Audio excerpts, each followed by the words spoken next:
एउटा चाहिँ त्यसो भनिरहनु हुने मित्रहरूले राजनीतिलाई अलिकति साँगुरो ढङ्गले मात्रै बुझ्नुभयो भन्ने मलाई लाग्छ। अर्को चाहिँ के हो भन्दाखेरि देशमा भन्नुस् न एकछिनको लागि एउटा देश र अर्को देश बीच चाहिँ युद्ध भयो भने जो सैनिक पोसाक लाउनु भएको छ जोसँग गन छ त्यो मात्रै चाहिँ युद्धमा जानुस् भन्दा के हुन्छ होला? जब एउटा देश र अर्को देश बीच नै भिडन्त हुन थालिसकेपछि त हामी आम नागरिककै हातमा जे छ त्यो लिएर जान्छौँ हैन? त्यस्तै चाहे तपाईँ प्रवासमा हुनुहोस् चाहे तपाईँ नेपालमा हुनुहोस्, देश परिवर्तनको लागि समाज परिवर्तनको लागि अथवा देशमा थोरै भए पनि राम्रो चिज गर्नको लागि तपाईँको योगदान केमा हुन्छ?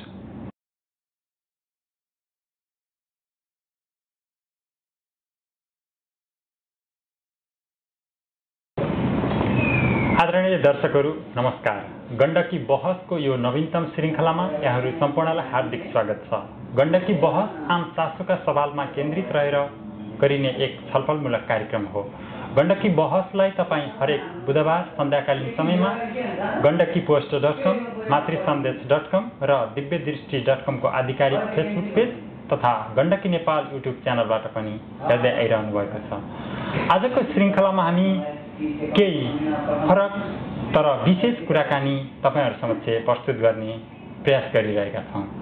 आज हामी जनता समाजवादी पार्टीको प्रवास समिति अन्तर्गत जापानमा गठित नेपाली समाज जापानका उपाध्यक्षसँग रहेर प्रवासमा गरिने राजनीति के आम प्रवासी नेपालीहरूको पक्षमा छ त, यसले दिने परिणाम कस्तो र के रहन्छ दीर्घकालीन रूपमा पनि भन्ने लगायत जापानका आम गतिविधिहरूलाई उहाँ एक राजनीतिज्ञको हिसाबले कसरी हेरिरहनु भएको छ भन्ने विषयलाई पनि आज हामी कार्यक्रममा समेट्ने प्रयत्न गर्नेछौँ। आज हामीसँग हुनुहुन्छ जनता समाजवादी पार्टीको प्रवास समिति अन्तर्गत नेपाली समाज जापानका उपाध्यक्ष शिशिर लिम्बुजी हुनुहुन्छ। आउनुहोस् उहाँसँग रहेर कुराकानीलाई अगाडि बढाउँ। शिशिरजी, यहाँलाई स्वागत छ गण्डकी बहस। नमस्कार, धन्यवाद। आराम हुनुहुन्छ? आराम छु। पछिल्ला दिनहरू के कसरी व्यतीत गर्दै हुनुहुन्छ जापानको यो कोभिडको महामारीमा? पछिल्लो समयमा अब विश्व नै एउटा पेन्डेमिक अवस्थामा छ। निश्चित रूपमा जापान, नेपाल सबै देशहरू एकदमै कठिन अवस्थाबाट गुज्रिरहेको छ। एवं रीतिले हामी पनि अब यो चाहिँ इमर्जेन्सी पिरियड लकडाउन जस्तै हो, यसलाई पालना गर्दै सामान्य चाहिँ सोशल डिस्टेन्स लगायतका नियमहरू पालना गर्दै सामान्य जीविकोपार्जन गरिरहेको अवस्था हो। हजुर, पछिल्लो समय तपाईँ एक राजनीतिज्ञको हिसाबले तपाईँको सङ्गठनले गरेका केही कामहरू जो आम जापानवासी नेपालीहरूले अपनत्व गर्ने गरी देखे अथवा भोगेका छन्, त्यस्ता कामहरू के कसरी अगाडि बढाइरहनु भएको छ, के कस्ता कामहरू गरिरहनु भएको छ तपाईँको सङ्गठनको तर्फबाट, त्यहाँबाट कार्यक्रमको सुरुवात गरौँ। हामीले यो विशेष गरेर कोभिड-19 को भिक्टिम्स पिपुलहरूको लागि अथवा कोरोना भाइरसबाट सङ्क्रमण हुने सम्भावनालाई ध्यानमा राख्दै हाम्रो संस्था सङ्गठन नेपाली समाज जापानले टोकियो मात्रै नभएर अरू क्षेत्रहरूमा पनि सम्पर्क नम्बरहरू अब डेस्कहरू हेल्प डेस्कहरू चाहिँ खडा गरेका छौँ। र कोही कसै हाम्रो नेपाली अहिले जापानमा नेपाली हाराहारी 1 लाखको हाराहारीमा छौँ। कसैलाई कोरोना भयो, केही समस्या भयो, आर्थिक अभाव भयो अथवा केही चाहिँ नि तत्काल औषधि उपचार गर्नुपर्ने भयो, सम्बन्धित ठाउँमा पुर्याउनु पर्ने भयो अथवा यहाँबाट नेपालमा उहाँहरूको फ्यामिलीसँग कन्ट्याक्ट गराउनु पर्यो भने तत्काल हाम्रो सङ्गठनलाई जानकारी गराउनुहोस् भनेर हामीले ठाउँ ठाउँमा व्यक्तिहरूको नाम र सम्पर्क नम्बर उपलब्ध गराएका छौँ। त्यो अनुसार सङ्गठनले अनि तत्काललाई चाहिँ अपरेसन अगाडि बढाएको अवस्था छ। हजुर, तपाईँहरूले हेल्प डेस्क खडा गरेर जसरी कोभिडको विरुद्धमा अथवा कोभिडले आक्रमण गर्यो भने तपाईँहरूलाई सम्पर्क गरेर त्यसरी चाहिँ आफ्ना दैनिकीहरू गुजार्ने नेपालीहरूलाई सहयोग गर्दै आइरहनु भएको सन्दर्भमा प्रवासमा गठित राजनीतिक दलको सङ्गठनका गतिविधि के साँच्चै जनअपेक्षित छन् त? प्रवास होस् या घरवास होस्, जहाँ भए पनि जहाँ व्यक्ति, समाज रहन्छ त्यहाँ राजनीतिको अहम भूमिका रहन्छ। यद्यपि राजनीतिलाई कुन ढङ्गले प्रयोग अथवा चाहिँ उपयोग गर्यो भन्ने कुरो एक ठाउँमा होला, तर जहाँ व्यक्ति रहन्छ, जहाँ समाज रहन्छ, तपाईँ हामी रहन्छौँ, त्यहाँनिर राजनीति त एकदम आवश्यक छ। एवं रीतिले जापानमा पनि हामी करिब 1 लाख नेपाली जनता भइसकेपछि, मानिस भइसकेपछि यी 1 लाख मानिसहरूमा राजनीतिक चेतना आवश्यक छ। किनभने समाजलाई परिवर्तन गराउने, समाजलाई ठिक ढङ्गले अगाडि बढाउने त फेरि पनि राजनीति नै हो। त्यसो हो हुनाले राजनीति जहाँ भए पनि, जसरी पनि, जुन अवस्थामा रहे तापनि राजनीतिको आवश्यकता छ। त्यसलाई ठिक ढङ्गले चाहिँ प्रयोग गर्नुपर्छ। ठिक ढङ्गले चाहिँ अगाडि लग्यो भने व्यक्ति, समाज, देश सबैलाई फाइदा नै हुन्छ। तपाईले राजनीति जहाँ रहे पनि हरेक व्यक्तिमा चाहिँ हुन्छ र त्यो आवश्यकता पनि छ भनिरहँदा के यो चाहिँ त्यो देशमा रहेको कानुन सम्बद्ध के कसरी चाहिँ राजनीतिक प्रवासमा चाहिँ गर्नुहुन्छ तपाईहरूले, अथवा तपाईँ जापानमै रहेको सन्दर्भमा जापानमा यहाँको कानुन सम्बद्ध चाहिँ राजनीति तपाईहरूले अगाडि बढाउनु भएको छ अथवा यहाँको कानुनले नगर भन्छ, तपाईहरूले गरेको अवस्था चाहिँ के हो? जुनसुकै देशमा पनि अब मूलत कानुनको भित्र रहेर नै हामीले काम गर्ने हो। अब जस्तै जापानमा गर्न नहुने इलिगल कामहरू हामीले गरेका छैनौँ होइन। जस्तै कतिपय सवालमा अब पावर पोलिटिक्सहरूमा अहिले भर्खरको सन्दर्भमा भन्ने हो भने जापानले समर्थन नगरेका मुलुकहरूको प्रचार प्रसार होइन, त्यस्तो कुराहरू नगर्ने हो, त्यो इलिगल हो। जस्तै अहिले म्यानमारमा जुन किसिमको सैनिक चाहिँ भइरहेछ त्यसको चाहिँ प्रचार प्रसार जापान स्वयंले गरिरहेछ होइन। एकछिनको लागि तपाईँको उत्तर कोरियाको प्रचार प्रसार हामीले गऱ्यौँ भने त्यो चाहिँ इनभ्यालिड हो, यहाँको लिगल कानुनसँग चाहिँ जुझ्छ। तर हामीले ती कामहरू गरेका छैनौँ। हामीले जापानको कानुनले निर्देशित गरेको कुराहरूको भित्र बसेर चाहिँ विचार बहस, नेपाली समुदायमा चाहिँ एउटा राजनीतिक चेतनाको विकास कसरी गर्ने भन्ने कुराहरू गरेका छौँ, जो चाहिँ कानुन सम्मत छन् भन्ने हामीलाई लाग्छ। हजुर, तपाईँहरूले प्रवासमा बसेर यसरी राजनीति गरिरहँदाखेरि आम मान्छेहरूले यो प्रवासमा गरिने राजनीतिको खासै अर्थ, यसको औचित्य छैन भनेर पनि भन्ने गरेका छन्। के साँच्चै प्रवासमा बसेर गरिने राजनीतिको अर्थ नभएकै हो त? स्वदेशमा बसेर गरिने राजनीति भनेको त एउटा सत्ता प्राप्तिका लागि अथवा अन्य कुराहरू पनि होलान्, तर प्रवासमा चाहिँ गरिने राजनीतिको अर्थ साँच्चै छ त? धन्यवाद यो प्रश्नको लागि। चाहिँ मुख्य कुरा चाहिँ राजनीति भनेको सरसर्ती बुझ्दा आम मान्छेले सत्तासँग मात्रै नजिक हेरेर बुझेको अवस्था हो र राजनीति अन्ततः सत्तामा पुग्छ भन्ने कुरा पनि सत्य हो। तर त्यो बिचमा एउटा के सत्य छ भन्दाखेरि राजनीति गरिसकेपछि सत्ताकै लागि मात्रै नभएर समाज परिवर्तनको लागि चाहिँ नि आम जनतामा चाहिँ राजनीतिक चेतना भयो भने सबै खालको समस्याहरूलाई चाहिँ हल गर्न चाहिँ सजिलो हुनाले यो प्रवास अथवा चाहिँ स्वदेश सबैतिर चाहिँ तपाईँको राजनीतिको खाँचो हुन्छ। म यहाँलाई एउटा प्रसङ्ग सम्झना गरौँ कि नेपाली कङ्ग्रेसको स्थापना पनि प्रवासमै भएको हो होइन। प्रवासमा चाहिँ नि इन्डियामा चाहिँ सङ्गठन भएर पछि नेपालमा आउनुभयो हो। त्यसैले विचार हामी कहाँ हुँदाखेरि कुन विचारको सिर्जना हुन्छ भन्ने चाहिँ मुख्य कुरा हो।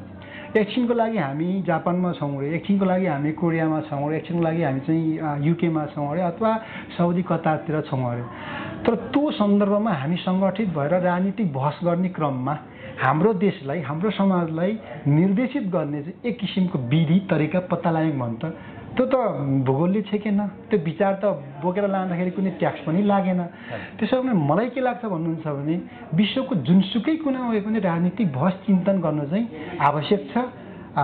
एकदमै स्वस्थ ढङ्गले गर्दा चाहिँ देशको लागि चाहिँ एकदमै फाइदा हुन्छ भन्ने लाग्छ। अर्थपूर्ण छ भन्ने लाग्छ। हजुर, यसरी राजनीति गर्नेलाई एक किसिमले समाजसेवीको उपमा पनि दिएको पाइन्छ।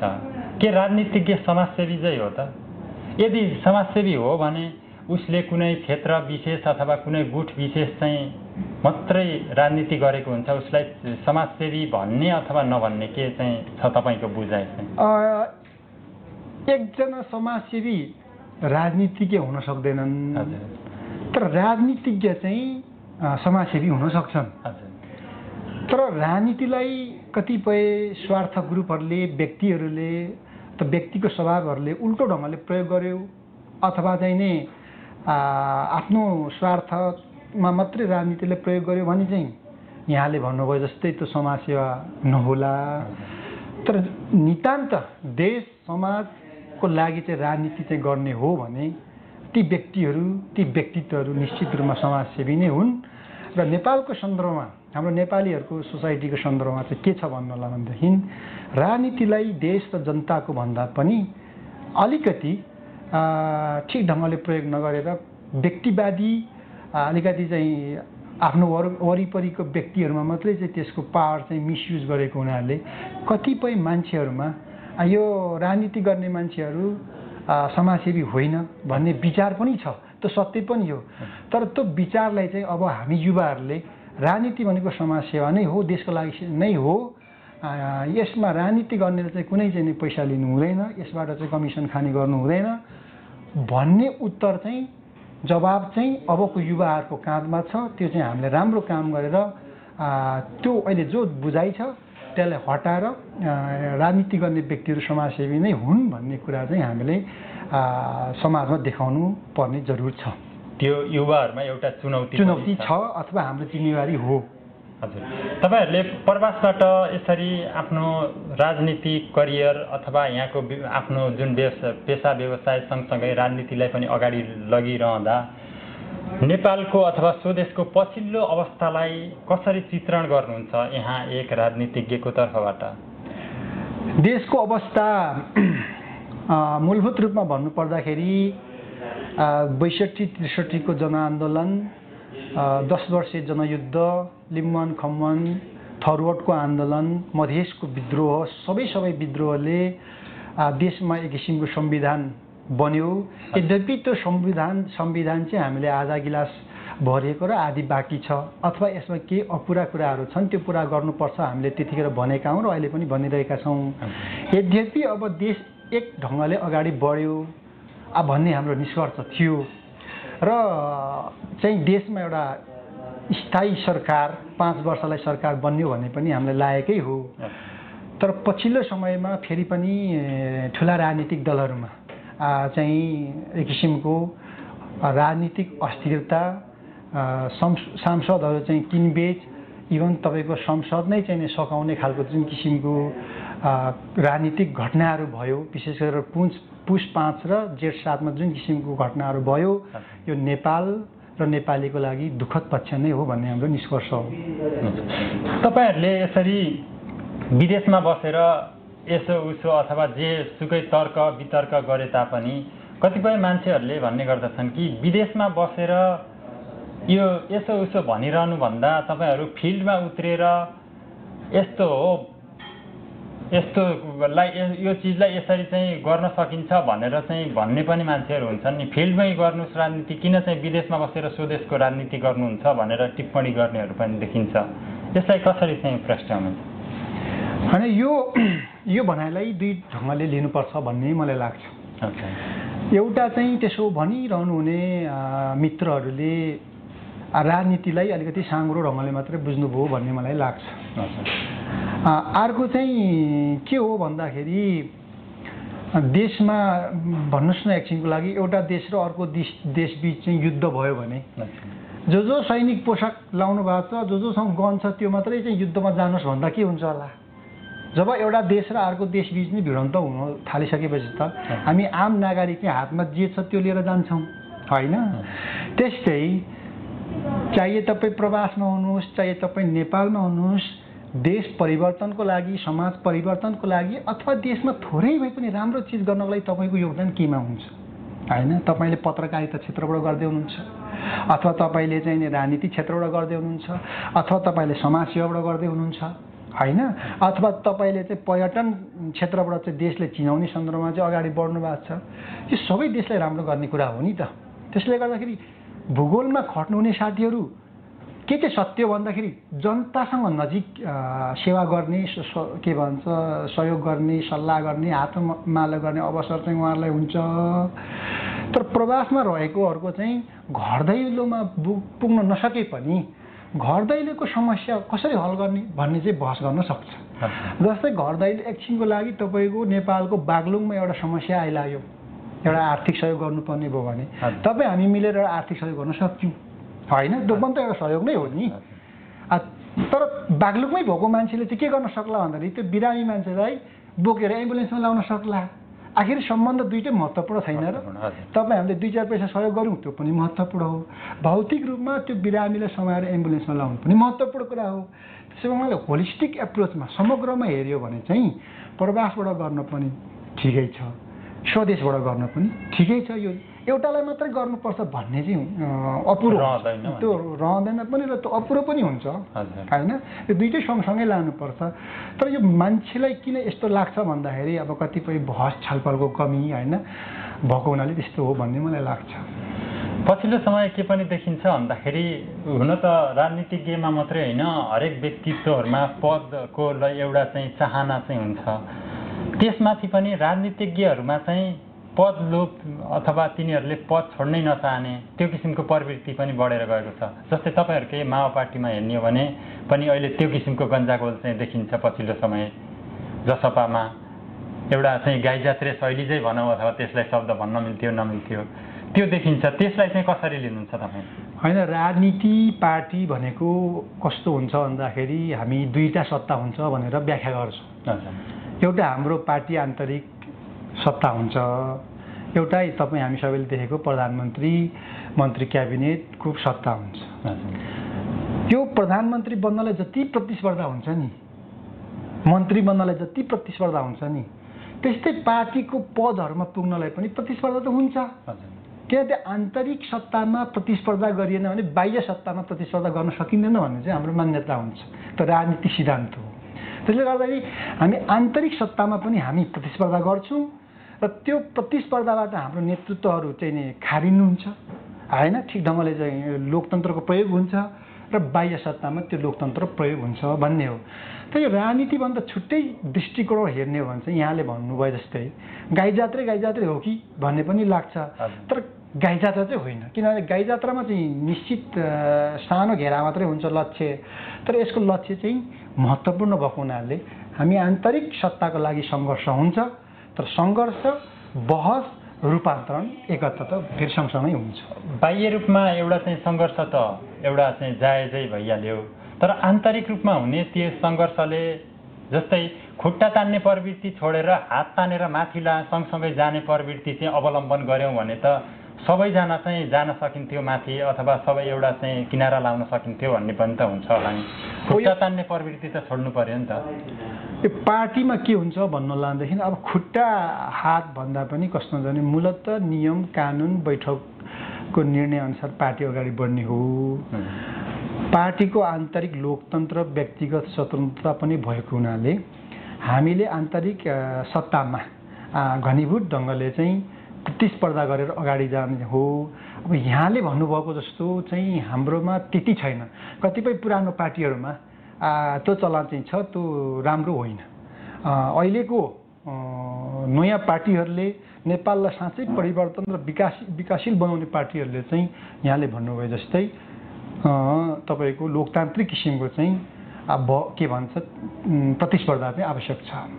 अब एकजना चाहिँ तपाईँको जीवनभरि काम गर्ने सङ्गठन जनताको लागि काम गर्ने अनि अन्तिममा चाहिँ स्वाट फेरि खुट्टा अर्कोलाई तानेर त्यसलाई लग्ने जुन चाहिँ नि पुरानो पार्टीहरूमा देखिन्छ, त्यो हाम्रो पार्टीमा त्यो अहिले अभ्यास भएको देखिँदैन अहिलेसम्म चाहिँ।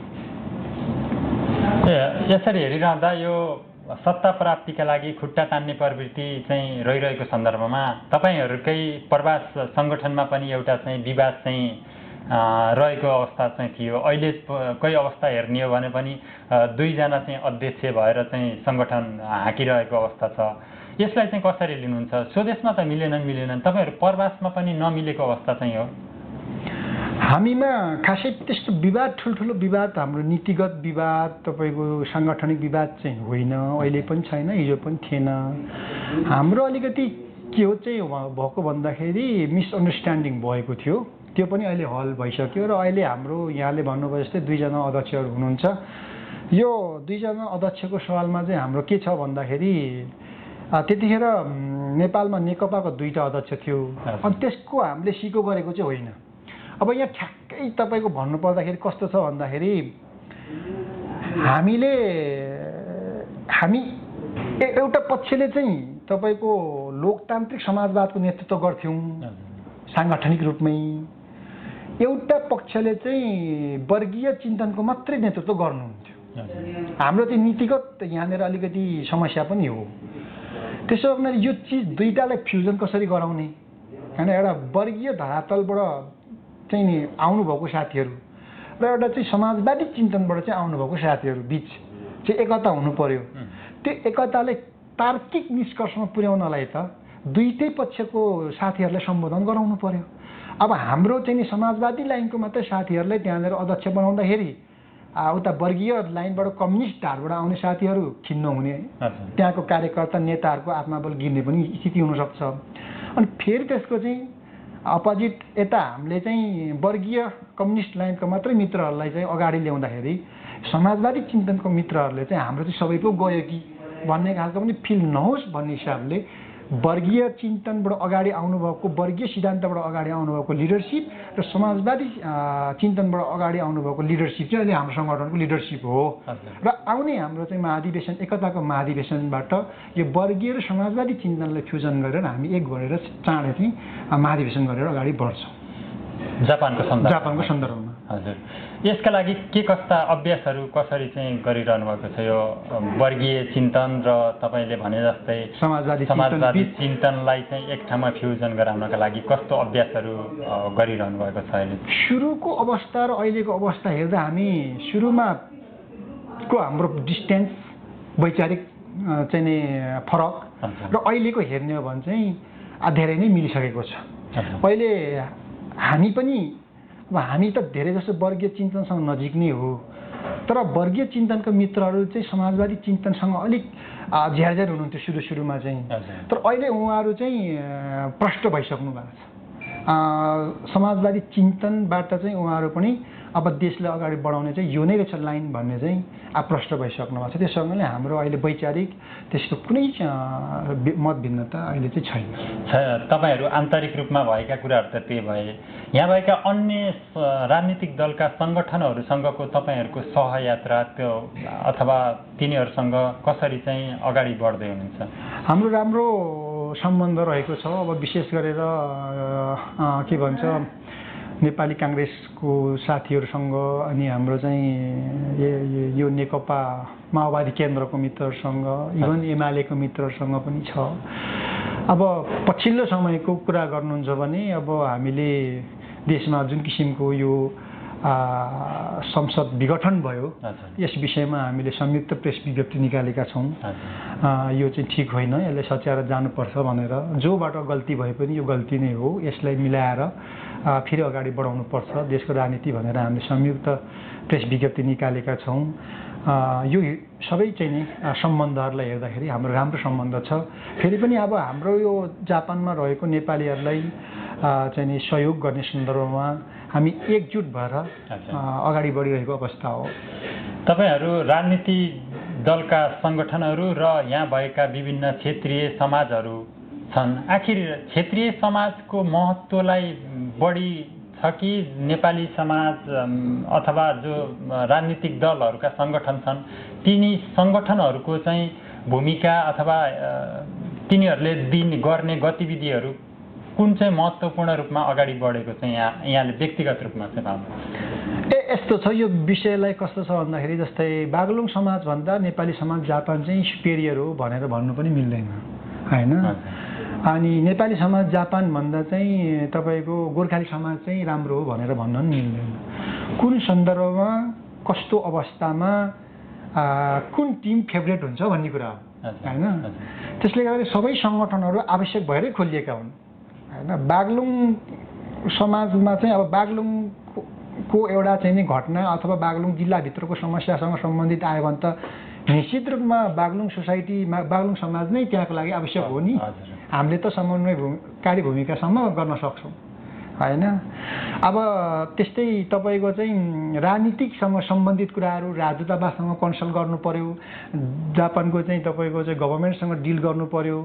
अब भने फेरि हाम्रो सङ्गठन चाहिँ त्यहाँनिर अलिकति प्रभावकारी हुन सक्छ। त्यसो हुनाले यो आपसमा तुलना हुँदैन। दुवै सङ्गठनहरू सबै सङ्गठनहरूको आफ्नो अस्तित्व अनुसार उनीहरूको मूल्य मान्यता महत्त्व रहेको छ। त्यसो हुनाले यिनीहरूको प्रकृति र उद्देश्य अनुसार फरक फरक ढङ्गले आफ्नो महत्त्वहरू छन् भन्ने हाम्रो बुझाइ हो। हजुर, तपाईहरूले एक किसिमले जापानको अभिभावकीय संस्था गैर आवासीय नेपाली सङ्घ एनआरएनएको पछिल्ला गतिविधिहरूलाई पनि नियालिरहनु भएको छ। तपाईहरूको पार्टीको अथवा तपाईहरूको सङ्गठनको एनआरएनए प्रतिको पछिल्लो गतिविधिहरूप्रतिको धारणा चाहिँ के कस्तो रहिरहेको छ? त्यो एनआरएनए जापानमा निश्चित रूपमा पछिल्लो समयमा आर्थिक सम्बन्धी केही कुराहरू बाहिर आएको छ। त्यसको सत्य तथ्य के हो त्यो त हामीलाई भन्दा उहाँहरूलाई बढी राम्ररी थाहा छ। यद्यपि त्यो कुरा बाहिर आइसकेपछि यो चाहिँ कस्तो भयो भन्दाखेरि आम मानिसको चाहिँ चासोको विषय र नेपाली समाज जापान र हाम्रो पार्टी भनेको जनताको हक अधिकारको लागि सधैँ लड्ने अथवा जनताको हक अधिकार सुनिश्चित र अन्यायमा पर्नुहुन्न भन्ने लाइनको हो हामी। त्यसो भएको हुनाले त्यहाँ चाहिँ पीडित र पीडक छ भन्ने कुरा त बजारमा आइसक्यो, समाचारमा आइसक्यो। त्यसो चाहिँ हो भने त्यसको निश्चित छानबिन गरेर आम नेपाली हामीलाई जनताहरूलाई चाहिँ चित्तबुझ्दो जवाब दिनुपर्छ भनेर हामीले आजभन्दा 3 हप्ता अगाडि प्रेस रिलिज गरेका छौँ र चाँडै अब यो विषयमा एनआरएनए जापान र त्यससँग सम्बन्धित संस्थाहरूले जवाब दिन्छन् भन्ने लाग्छ र यदि भएन भने अब के गर्ने भन्ने विषयमा सम्बन्धित निकाय अरू चाहिँ नि सङ्घ संस्था र एनआरएनएसँग पनि छलफल गरेर कसैलाई चाहिँ मानहानि अथवा चाहिँ नि यो हुने भन्दा पनि सत्य तथ्यको अध्ययन गरेर हैन, सत्य तथ्यको अध्ययन बनेर पनि छानबिन समितिले एक किसिमको प्रतिवेदन दिएर 15 देखि यो अहिलेको वर्तमान परिस्थितिसम्म आउँदाखेरि यो क्षेत्रमा चाहिँ घोटाला अथवा केही अनियमितता भएको भनेर भनेको छ। त्यसलाई चाहिँ सरसर्ती हेर्दा कसरी चाहिँ बुझ्नुहुन्छ? हामीले अब एउटा एनआरएनए भन्दा छुट्टै हाम्रो सङ्गठन भएको हुनाले हामीले हेर्ने दृष्टिकोण के हो भन्दाखेरि उहाँहरूको रिपोर्ट र डाटाहरू बाहिर आएको आधारमा मात्रै हो हैन। र उहाँहरूको रिपोर्ट अहिलेसम्म आउँदाखेरि त्यहाँनिर केही चाहिँ लेखा मिलिरहेको छैन भन्ने बुझिरहेका छौँ। यो नमिलेको विषयवस्तुलाई किन नमिलेको भन्ने कुरा चाहिँ जवाब जनतालाई चित्त बुझ्ने गरी दिनुपर्छ भन्ने हाम्रो लाइन हो। र एनआरएनए जस्तो संस्थामा हामी सबैको एउटा छाता सङ्गठन, हाम्रो सबैको नेपालीहरूको एउटा शिर मानेको संस्थामा आर्थिक घोटाला हुनु अथवा चाहिँ यस्तो किसिमको कुराहरू हुनु चाहिँ दुःखद पक्ष हो। यसको चाहिँ छानबिन भएर जुन छानबिन समितिले रिपोर्ट ल्याएको छ उहाँहरूको पनि त्यसमा यो जिल्ला अदालत अनि क्षेत्रीय अदालत अनि सर्वोच्च अदालत भन्ने जस्तो हुँदो रहेछ क्यारे। उहाँहरूले आइसिसीमा पठाउनु भएको छ अरे। अब त्यो अनुसार चाहिँ रिपोर्ट आउँछ भन्नुभएको छ। हामी केही समय कुर्छौँ र उहाँहरूले यदि रिपोर्ट ल्याउनु भएन भने हामी सबै नेपालीहरू चाहिँ सल्लाह गरेर उचित चाहिँ एउटा निर्णय लिनुपर्छ भन्ने मलाई लाग्छ। हजुर, तपाईँहरूले यो पछिल्लो गतिविधिहरूलाई प्रष्ट रूपमा चाहिँ यो हो भनेर चाहिँ बताउन नसकेका कारणले पनि यो गतिविधिहरू अलि जिगज्याग भएर चाहिँ बजारमा आएको चाहिँ अब पाइन्छौँ हामी। तपाईँहरू जस्तो समाजसेवी राजनीतिज्ञहरूले यो वर्ष यति क्षेत्रमा चाहिँ यो घोटाला भएको हो नभनेर वर्तमान कार्य समिति मात्रै हो भनेको अवस्था पनि छ एक हिसाबले। त्यसलाई चाहिँ तपाईँले व्यक्तिगत रूपमा हेर्दाखेरि के लाग्छ? अब यो कतिपय सवालमा कस्तो छ भन्दाखेरि एनआरएनएको विषयमा मलाई के लाग्छ भने एनआरएनएको एउटा आफ्नो विधान होला, नीति नियम होला, मूल्य मान्यता नजिरहरू होला। तर त्यसलाई रेगुलेट गर्ने संस्था जो नेपाल सरकार हुनुपर्ने हो उसको नियमहरू पनि एउटा चाहिँ बन्ने क्रममा मात्रै छ भन्ने मलाई लाग्छ। कङ्क्रिट रूपमा यही नै हो भन्ने खालको नीति नियमहरू नबनेको हुनाले पनि यो किसिमको समस्याहरू आएको छ। अब योबाट पाठ सिकेर एनआरएनएलाई कसरी चाहिँ रेगुलेट गर्ने हो त नेपाल सरकारले होइन भन्ने विषयमा चाहिँ सम्बन्धित निकाय नेपाल सरकार चाहिँ अलिक चनाखो हुनुपर्छ भन्ने मलाई लाग्छ। हजुर, हामी लगभग कार्यक्रमको अन्त्यतर्फ आइरहेका छौँ। अब कार्यक्रमबाट जाँदा पनि प्र्याक्टिस छैन नि त भयो। हामी कार्यक्रमको लगभग उत्तरार्धतर्फ प्रवेश गर्दैछौँ र कार्यक्रमको अन्त्यमा जाँदै तपाईँलाई भन्न मन लागेका र मैले सोध्न केही भुलचुक भएका कुराहरू छन् भने त्यसलाई अन्त्यमा कृपया। हस्, धन्यवाद। गण्डकी न्युज हेरेर बस्नुहुने अथवा यो समाचार हेर्नुहुने सबैलाई धन्यवाद र विशेष गरेर तपाईँहरूलाई पनि धेरै धन्यवाद। हाम्रो नेपाली समाज जापानको 2-4 शब्द राख्ने अवसर दिनुभयो र अन्तिममा नेपालमा बस्नुहुने आम नेपालीहरूलाई मेरो अनुरोध के छ भन्दाखेरि अहिले कोरोनाको एकदमै महामारी छ। त्यसो हुनाले कोरोनाबाट नम्बर 1 मा सचेत रहौँ, साथीभाइलाई पनि सचेत रहन अपिल गरौँ। कतै निस्क्यौँ भने हामीले मास्कहरू सेनिटाइजरहरू प्रयोग गरौँ। हामी बच्यौँ भने पक्कै पनि अर्को साल पनि आउँछ भन्ने मेरो अनुरोध छ। र अन्तिममा यहाँहरू कसैलाई त्यस्तो खालको समस्या भयो भने हाम्रो विभिन्न ठाउँमा हेल्प डेस्कहरू छ। हाम्रो सङ्गठनको नम्बरहरू विभिन्न ठाउँमा चाहिँ हामीले प्रचार गरेका छौँ। नेपाली समाज जापानलाई सम्झिनुहोला। कोरोनाबाट यहाँहरूलाई त्यस्तो किसिमको कुनै अप्ठ्यारो पर्यो भने हामी यहाँहरूलाई सहयोग गर्ने, हामीले सक्ने सहयोग गर्नको लागि हामी 24 घण्टा तयार छौँ भन्न चाहन्छु। हस्त, धन्यवाद। हुन्छ, हस्, तपाईँको यो महत्त्वपूर्ण समय र संवादका लागि धेरै धेरै धन्यवाद। आदरणीय दर्शकहरू, हामी कार्यक्रमको अन्त्यतर्फ आएका छौँ। यतिन्जेलसम्म हेरिदिनुभयो त्यसको लागि तपाईँहरूलाई धेरै धेरै धन्यवाद दिन चाहन्छौँ। जनता समाजवादी पार्टीको प्रवास समिति अन्तर्गत नेपाली समाज जापानका उपाध्यक्ष शिशिर लिम्बूसँग रहेर यो आजको बहसलाई सञ्चालन गऱ्यौँ। कार्यक्रम कस्तो लाग्दैछ तपाईँहरूले कृपया सल्लाह सुझाव र प्रतिक्रियाहरू दिन नभुल्नुहोला भन्दै कार्यक्रम अवधिभर हेरिदिनुभयो त्यसका लागि तपाईँहरूलाई धेरै धेरै धन्यवाद दिन चाहन्छौँ र छायाङ्कनमा साथ दिनुहुने चेतन पौडेलजीलाई पनि धेरै धेरै धन्यवाद दिँदै अर्को सातासम्मका लागि बिदा हुन चाहन्छौँ। धन्यवाद, नमस्कार।